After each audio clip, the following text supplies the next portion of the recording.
Tenemos en el relato navideño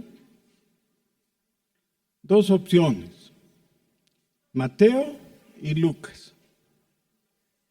Juan no nos cuenta esa parte histórica, más bien hace una reflexión teológica en el capítulo 1 de su Evangelio.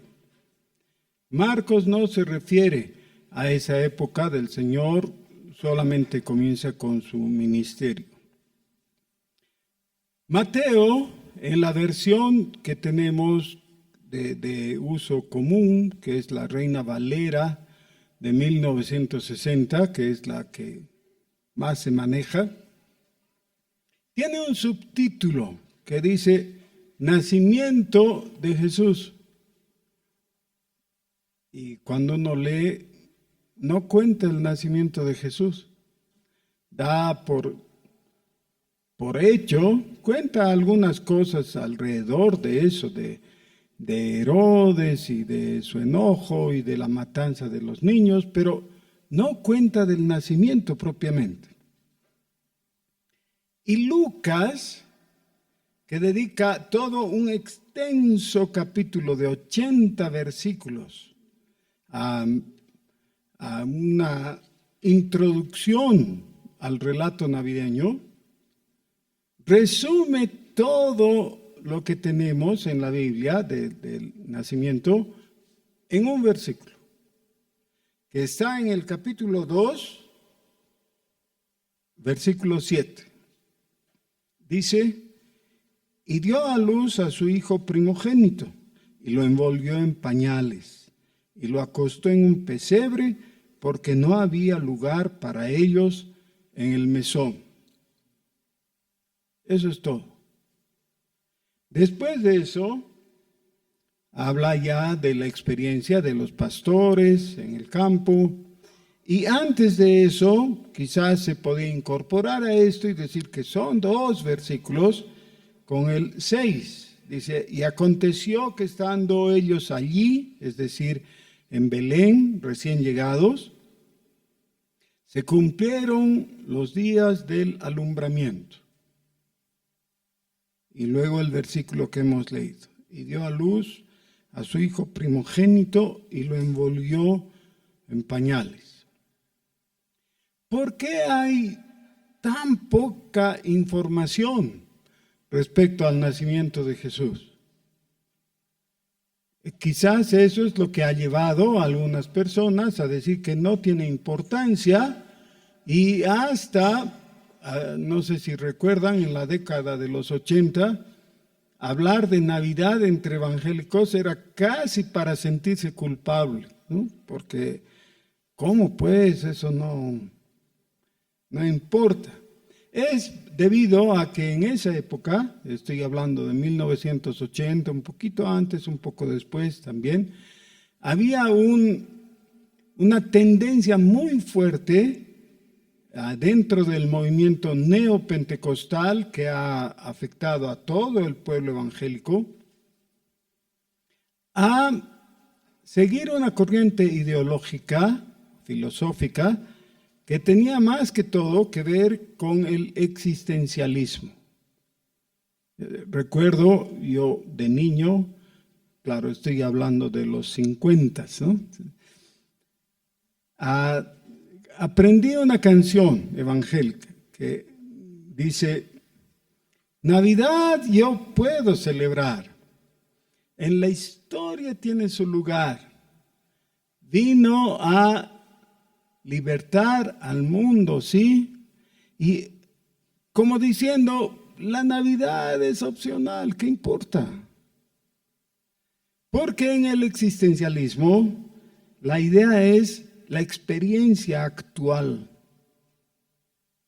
¿Qué es lo que pasa contigo? Entonces, claro, era la época en que se daba mucha importancia a lo que uno sentía, experimentaba.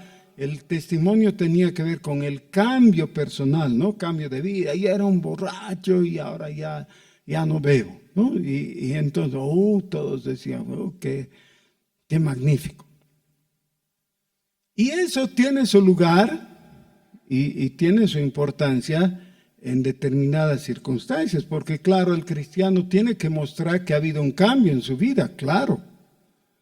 Pero reducir el cristianismo a un momento existencial, es decir, a una experiencia que alguien pueda tener, eso es empobrecer todo el asunto en exceso. ¿Por qué es importante este versículo que tenemos aquí en Lucas? Porque nos está dando un dato histórico que si no existiera, tendríamos que admitir los cristianos que estamos siguiendo una especie de fábula. Fábula es la palabra que se utiliza en 1 Timoteo capítulo 1, cuando Pablo le dice a Timoteo: recuerda, Timoteo, que te he dejado en Creta para que corrijas los errores, para que pongas autoridades y que prohíbas a los creyentes seguir aferrados a las fábulas. En realidad, el sustantivo en griego es mitos, ¿ya?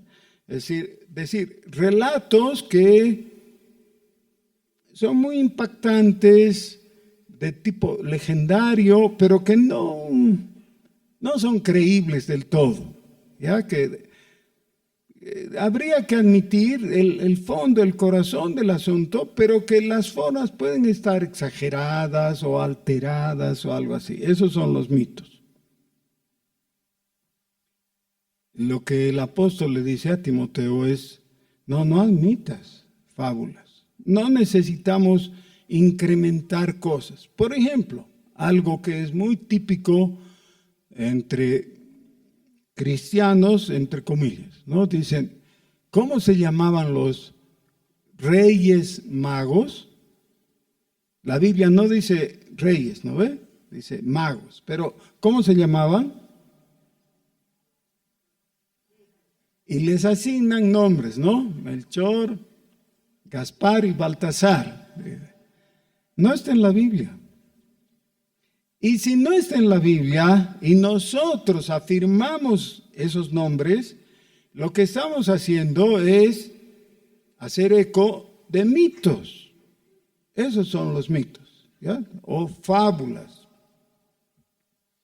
Así que si nos ponemos a estrictos y vemos qué es lo que realmente dice la Escritura, ¿qué es lo que tenemos de verdad, de verídico en la Escritura? Ahora voy a volver a leer este versículo que les he citado antes, pero desde el versículo 1. O sea, capítulo 2 de Lucas, desde el versículo 1. Aconteció en aquellos días que se promulgó un edicto de parte de Augusto César, que todo el mundo fuese empadronado. Este primer censo se hizo siendo Cirenio gobernador de Siria. A comienzos del siglo XX, entre los teólogos se discutía la legitimidad de este pasaje. Decían algunos, pero no hay ningún dato arqueológico que corrobore la existencia de un tal Cirenio. No hay. Por la década de los 80 justamente se han encontrado las monedas del Imperio Romano que estaban circunscritas al territorio de Siria. Y ahí se ha encontrado un personaje que ha tenido que ser de tanta importancia que su nombre apareció en algunas monedas. Así que esto de Cirenio tiene, digamos, apoyo arqueológico. Augusto no necesita ser revisado, ¿no? El gran emperador, él fue el primer emperador del Imperio Romano. Y cuando ya estaba muy viejo, anciano, es que Jesús nació. O sea, los últimos días de Augusto marcaron el comienzo de algo que para nosotros tiene importancia, el reino de Dios. Nace el reino de Dios, anunciado por los profetas del Antiguo Testamento.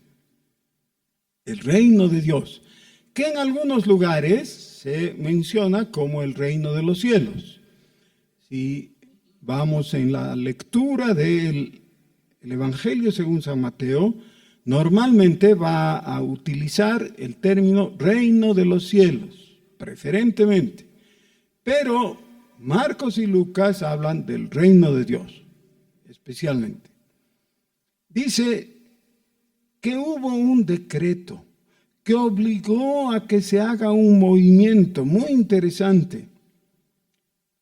Las personas tenían que volver hasta el pueblo donde había nacido su familia, según los registros que tenían.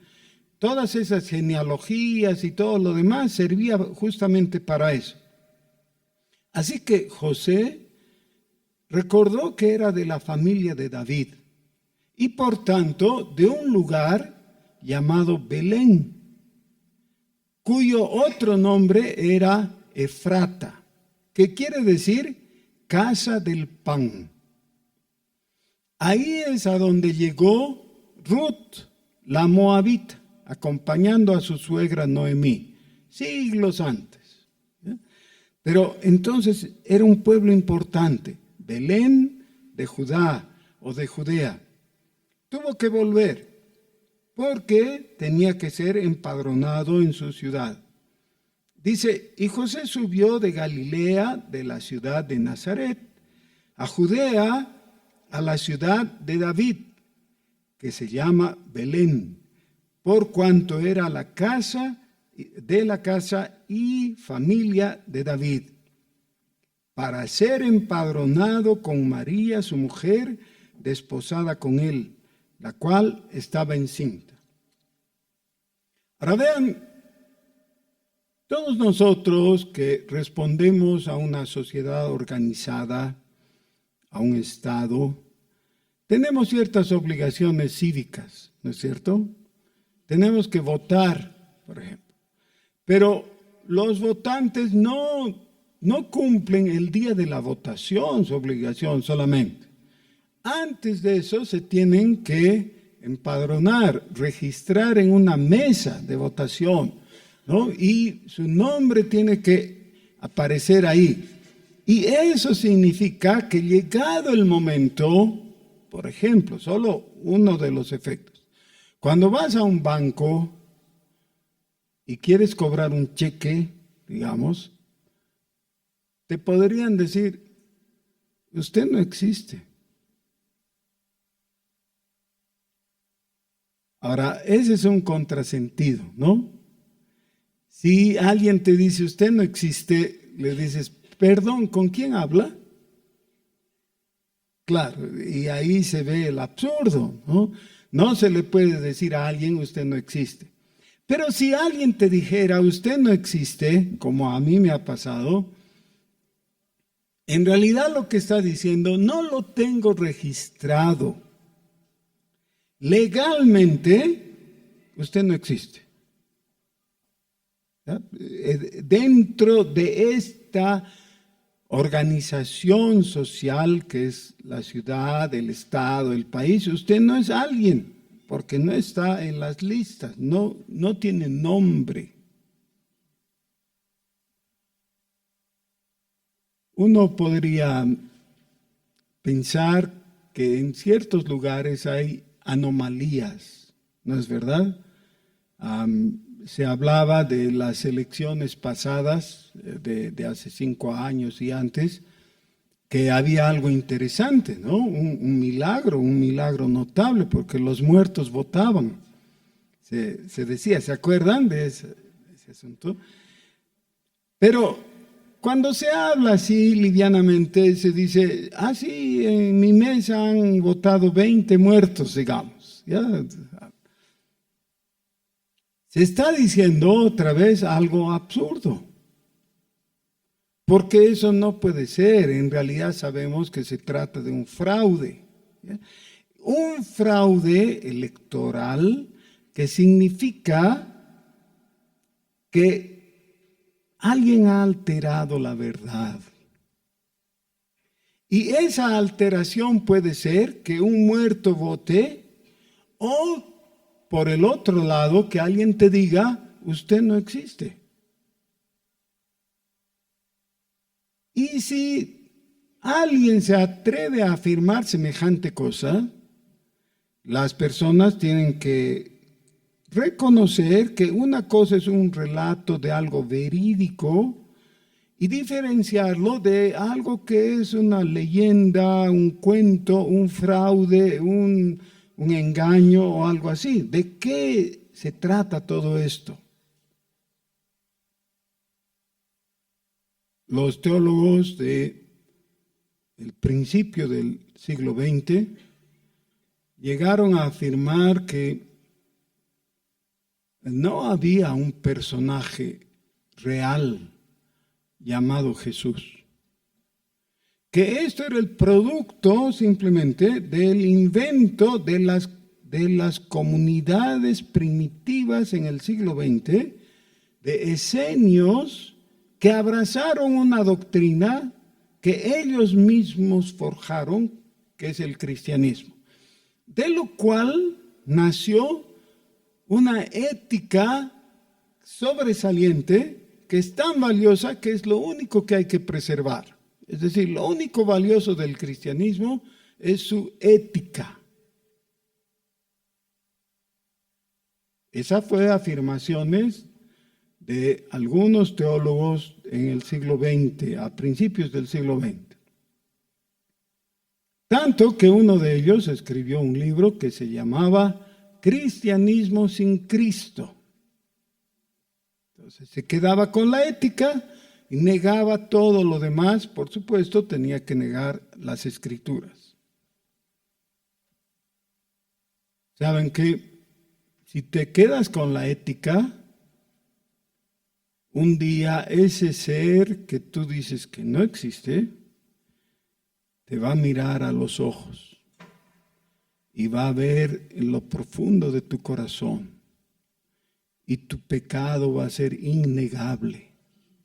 Pero lo grave de todo eso es que ese pecado va a ser un pecado no redimido, no expiado.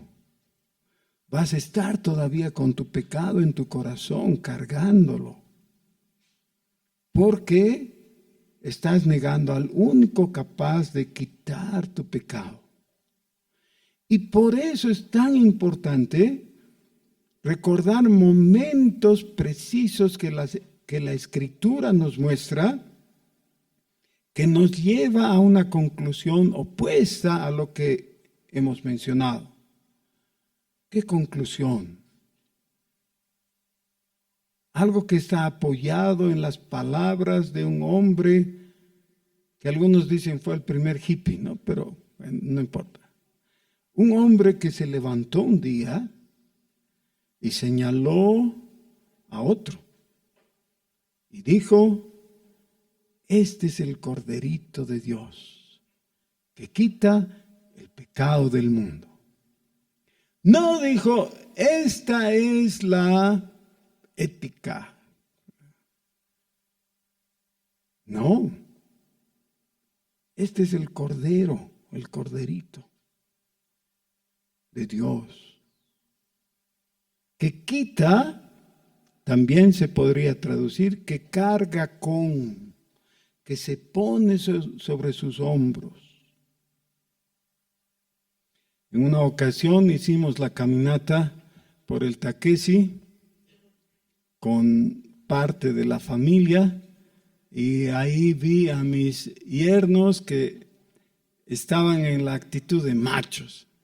Entonces tenían sus mochilas pesadas con las cosas, ¿no? Bueno, cada uno estaba caminando con lo que tenía. Los nietos estaban en ese tiempo chiquitos. Así que para ellos en cierto momento ya era demasiado peso, ¿no? Entonces los yernos machos agarraron la carga de los nietos, de mis nietos, ¿no? Hijos de ellos. y se pusieron encima. Hubo un momento en que fui a tratar de cargar para mover solamente 2 metros la mochila de uno de ellos. No se podía. Parecía que hubieran metido una casa ahí, era tan pesado. Porque claro, era su carga y la carga del hijito y de la hijita. Era algo terrible. Casi tan pesado como mi pecado. Casi. Un peso insoportable.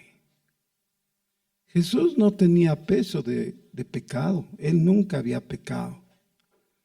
Pero Él decidió cargar con mi pecado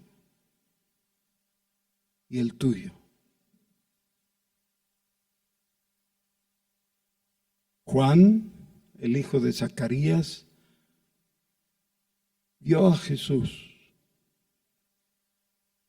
apuntó a Él y dijo: este es el Corderito de Dios que quita el pecado del mundo. Una persona real, viva, intachable. Esa persona no hubiera sido persona, hubiera sido una leyenda nomás, un fruto de la imaginación de alguien, si es que no hubiera tenido comienzo. La Navidad tiene un valor histórico porque marca el comienzo de una vida perfecta, la vida de mi Salvador,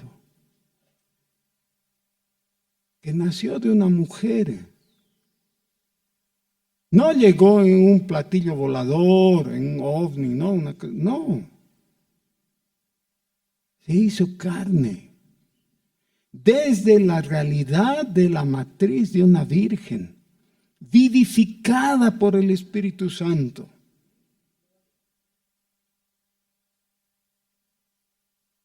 A un lugar real, verídico, Belén de Judá. No está hablando de la tierra del nunca jamás, no está hablando de algo así. ¿Ya? No está hablando de un lugar que no se conoce. ¿Saben qué? La ciudad de Belén todavía existe. Está habitada.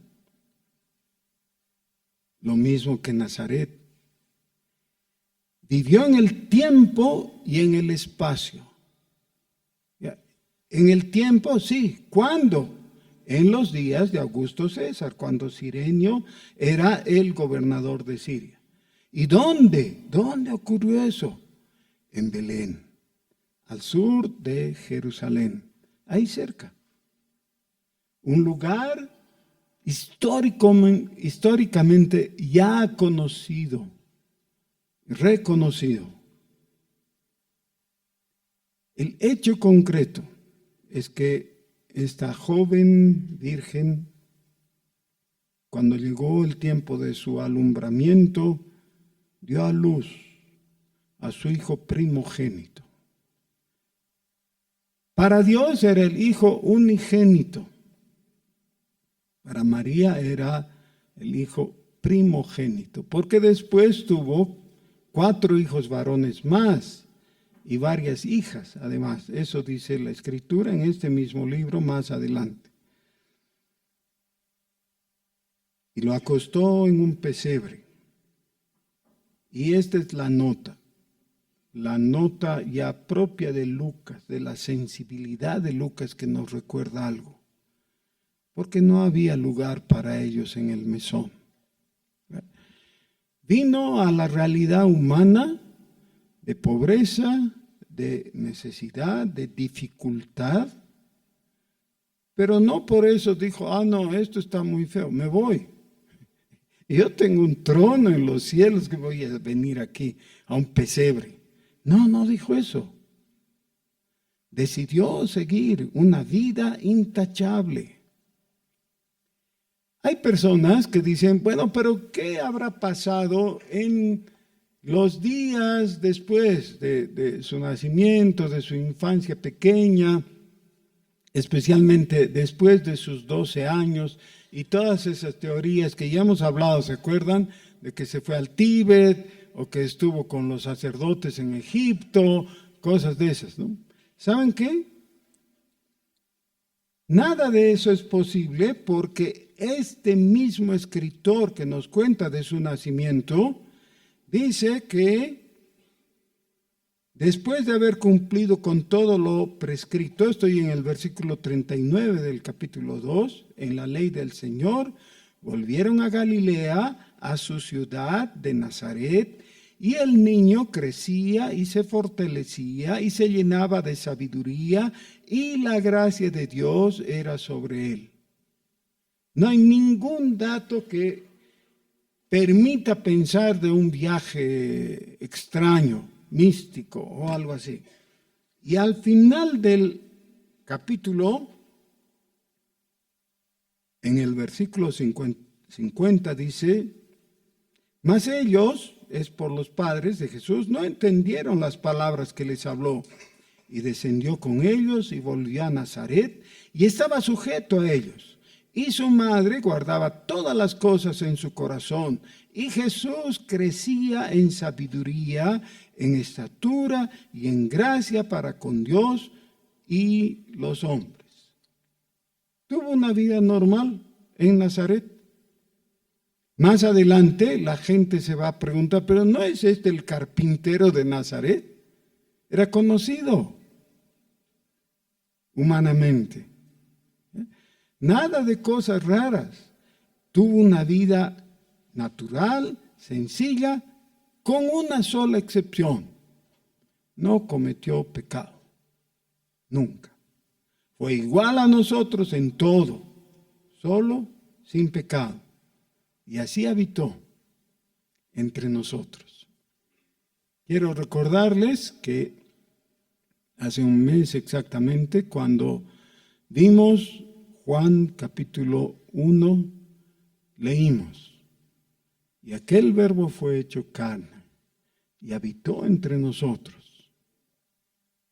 Y vimos su gloria, gloria como del unigénito del Padre, lleno de gracia y de verdad. No dedujimos que tendría una gloria. No, dice, vimos su gloria. ¿En qué consistió su gloria? Que cuando caminaba en la noche, sus sandalias se encendían con lucecitas. Bueno, ahora hay zapatos así, ¿no? Que algunos niños tienen y son fantásticas, me parecen muy lindas, ¿no? Ver un niño corriendo en la oscuridad y sus piecitos, qué lindas. Así vimos su gloria. No, vimos su gloria en algo inimitable. Su vida, su corazón, su actitud, su palabra era llena de gracia y de verdad. Hace algunos pocos años, cuando yo era joven, había una canción de moda de Billy Joel, Honesty se llama. Es una canción muy linda que expresa el deseo de que todos tenemos en algún momento, ¿no? De encontrarnos con gente veraz, con gente honesta, con gente confiable. Y dice, puedo encontrar de todo en esta vida. Puedo tener éxito, puedo tener amigos y todo. Pero lo que ando buscando en la gente es que sea creíble. Vengo buscando a alguien que sea honesto. Ese es el título de la canción. Y no encuentro.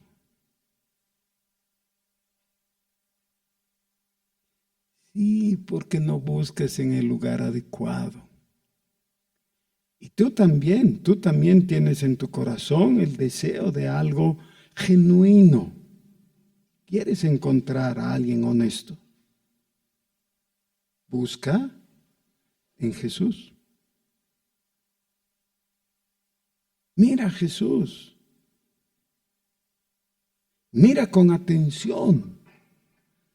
Porque es posible que junto con Billy Joel tengas que empezar a cantar, pero entonces le agregues una estrofa y digas, yo encontré, junto con Juan, ¿no? Con el apóstol Juan, nosotros vimos su gloria, gloria como del unigénito del Padre,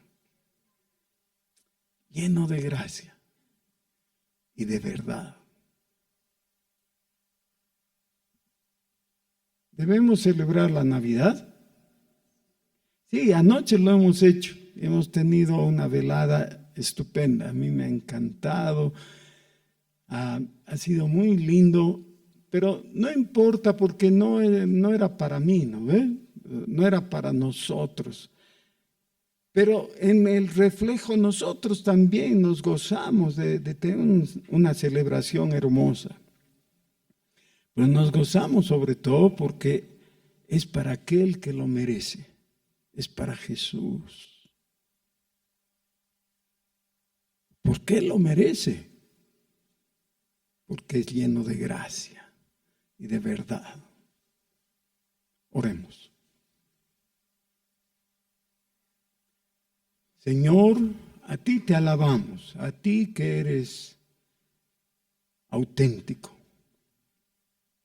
Señor, gracias porque podemos hablarte y reconocemos en nuestro corazón que tú nos hablas también por tu palabra, por tu espíritu.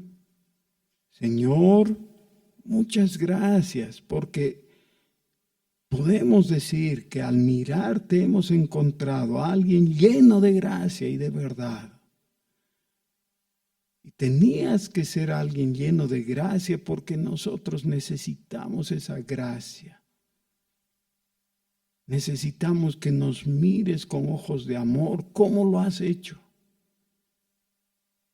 Y necesitamos saber que en ti está la verdad y no hay más. Gracias por revelarte a nosotros. Bendito sea tu nombre, Jesús. Gloria sea a ti. Amén.